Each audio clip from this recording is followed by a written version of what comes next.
Payments are entering a new era with ISO 20022, the new language for domestic payments and correspondent banking. And corporate customers are set to benefit thanks to the advanced reconciliation and treasury opportunities the new standard makes possible. Let's take an example.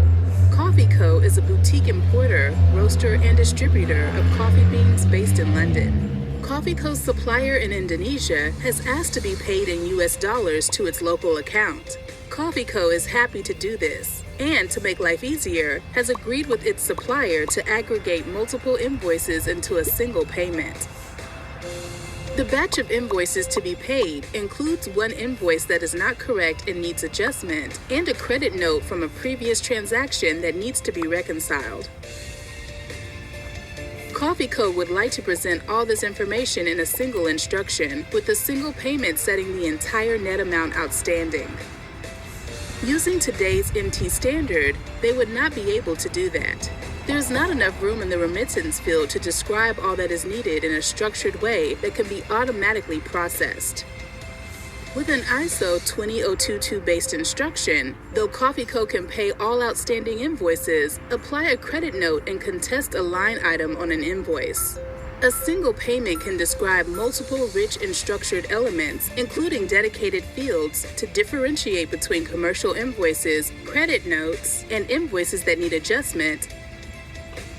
Declare local purpose codes required to report to the Indonesian regulator.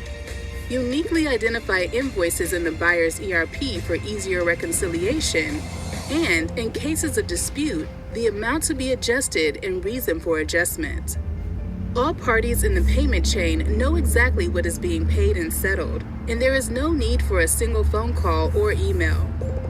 All this information can be reconciled and immediately posted to Coffee Co. and its supplier's ERP system, significantly driving supply chain and working capital efficiency.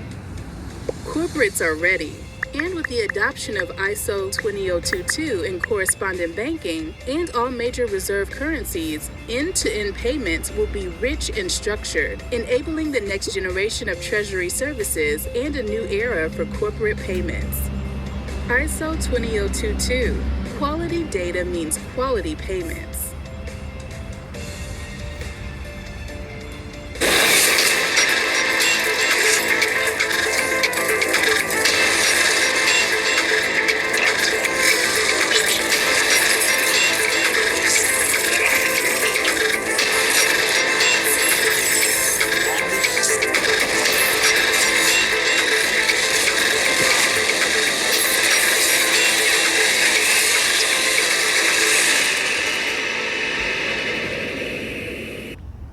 Good morning, XRP Future Millionaire. It's 8:48 a.m. Eastern Standard Time.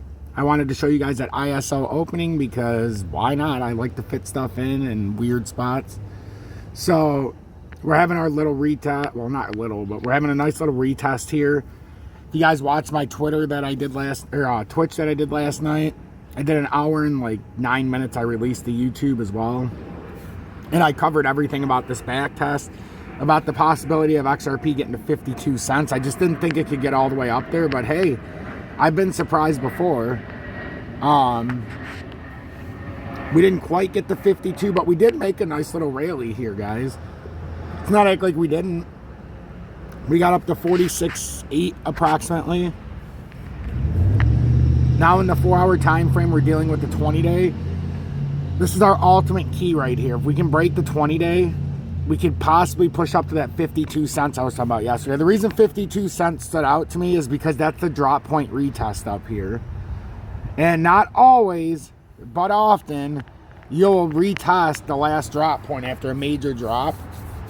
And since we started at about 75, 80 cents when this first started, where were we at? 74 cents. We didn't have any retest at all. The only retest, we had a little bit of a V here, failed. Tiny V here. We came from about 57 to 65. Then we came from 46 to 53. And now we came all the way down. And we're trying to not bust this symmetric, or this ascending triangle. So we go from 33 to 46. So that's a healthy bounce. Now, when we look at the volume, we can see it's a fake out. Clear as day, it's a fucking fake out. The question is how far can it go? That's the question we don't know. But if you're in it, be very, very careful. Be very careful.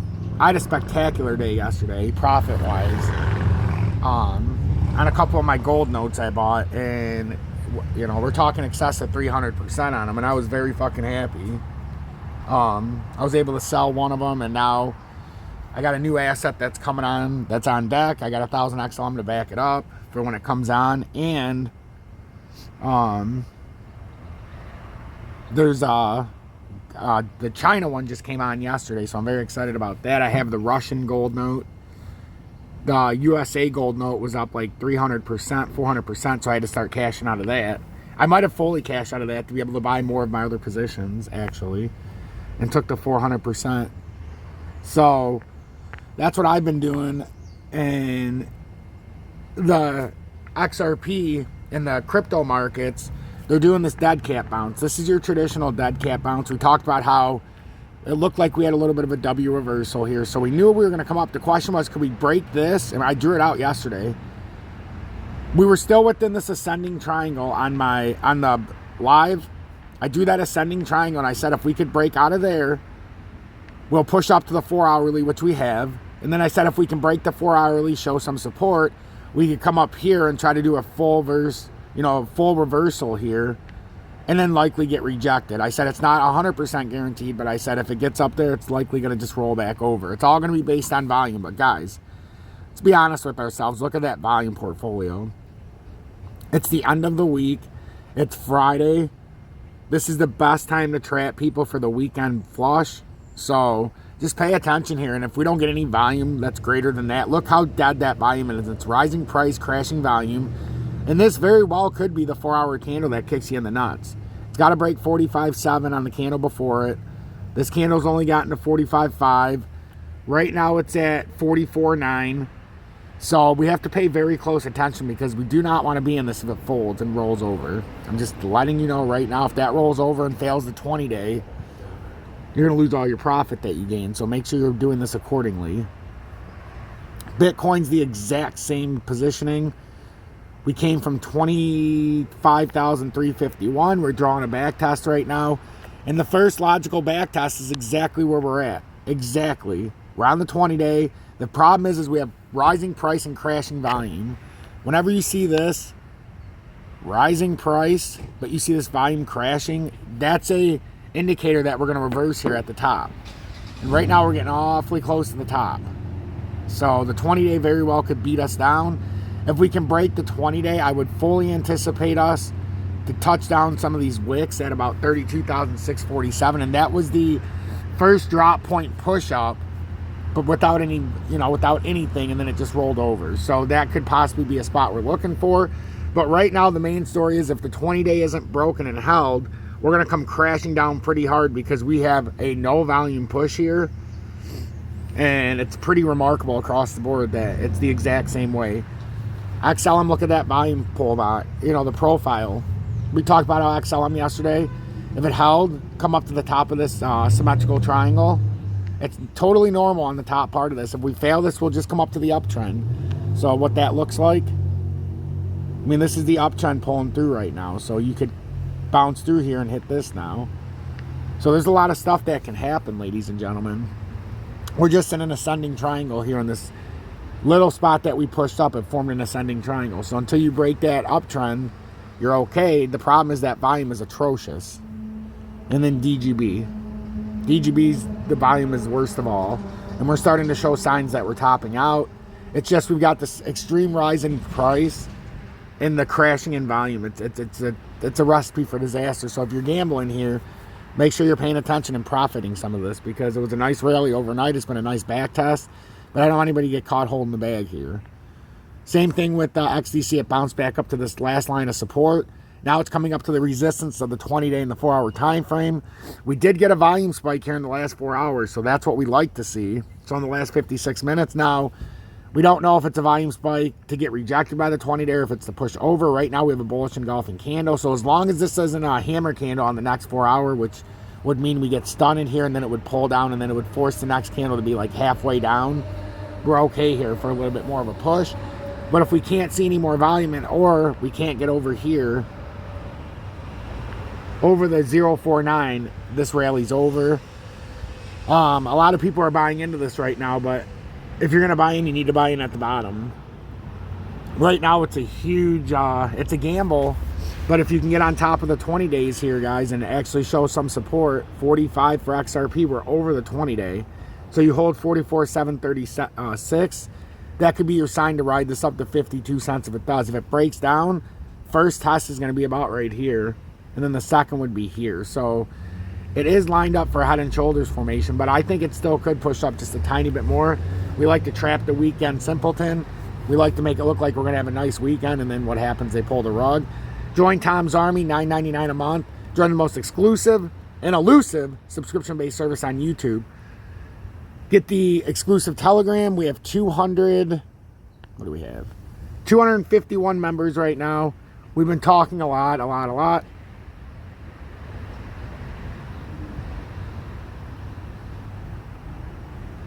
Yeah, see, everybody always talks about Twitter, which is funny.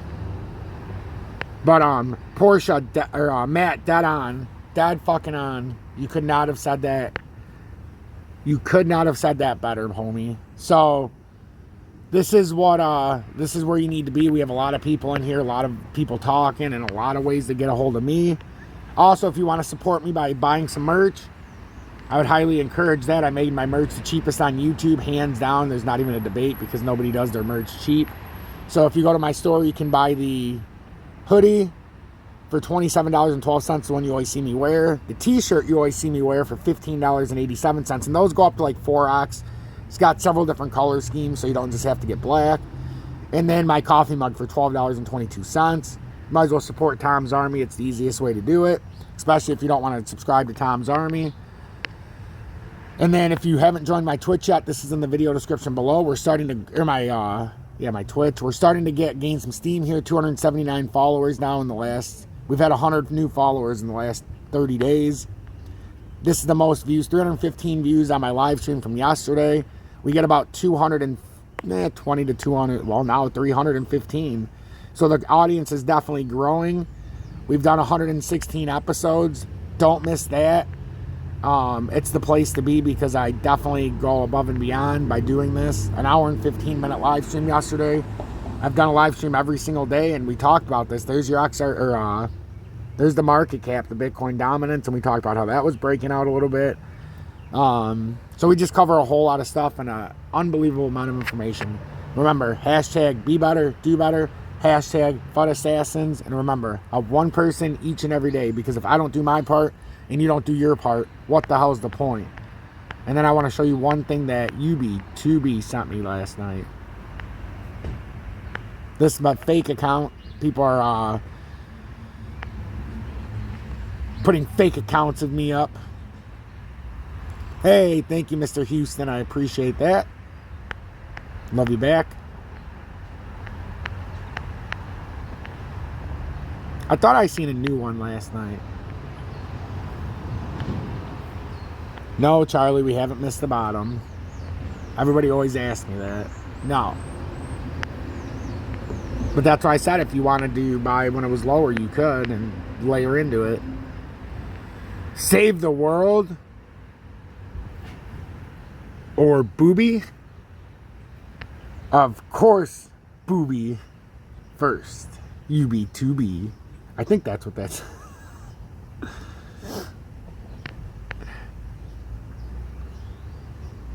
That is awesome. So UB2B, make sure you follow him on Twitter. He's my meme genius. Makes my days funny. I love it. He's always following. I need to send him a manly picture. But anyhow, guys, I'm going to release this so you guys can see what's going on. Stay blessed, everybody.